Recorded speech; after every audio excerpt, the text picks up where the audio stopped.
Welcome to Everyday Happiness, where we create lasting happiness in 2-ish minutes a day through my signature method of intentional margins, creating harmony between your to-dos and your priorities, happiness science, and musings about life.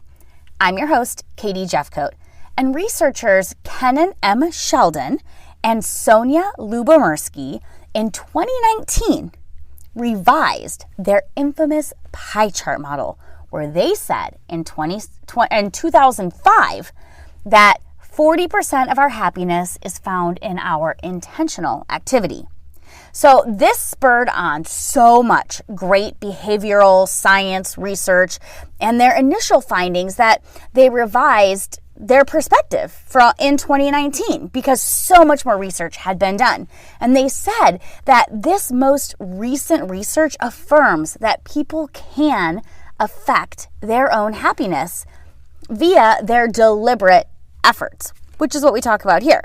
But admittedly, however, these effects tend not to be as big. They're smaller than we initially believed.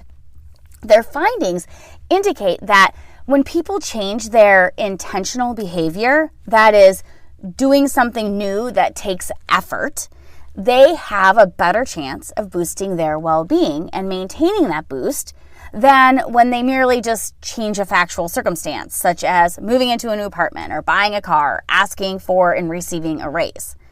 This is because people are less likely to experience hedonic adaptation in response to life changes, as opposed to changes that merely substitute one stable circumstance for another. What's fascinating is that if people want to get happier, they have to have buy-in. Simply requiring a person to do things that can boost their happiness is not enough if they haven't actually bought in.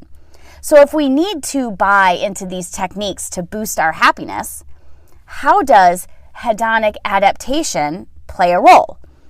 Well, hedonic adaptation is when we fall back to baseline, right? We want to continue to stoke that fire so that we continue to experience that positive emotion of buying the new car, the new house, the new job. Maybe we won't go back to our set point if we can continue to stoke that fire. So in other words, Sheldon and Lyubomirsky find that consistent with the French saying, "To each his own taste," certain activities appear to work better for certain people.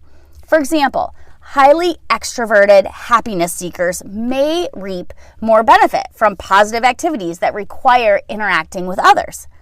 And interventions delivered via mobile phones may be more ideal for younger or tech-savvy users.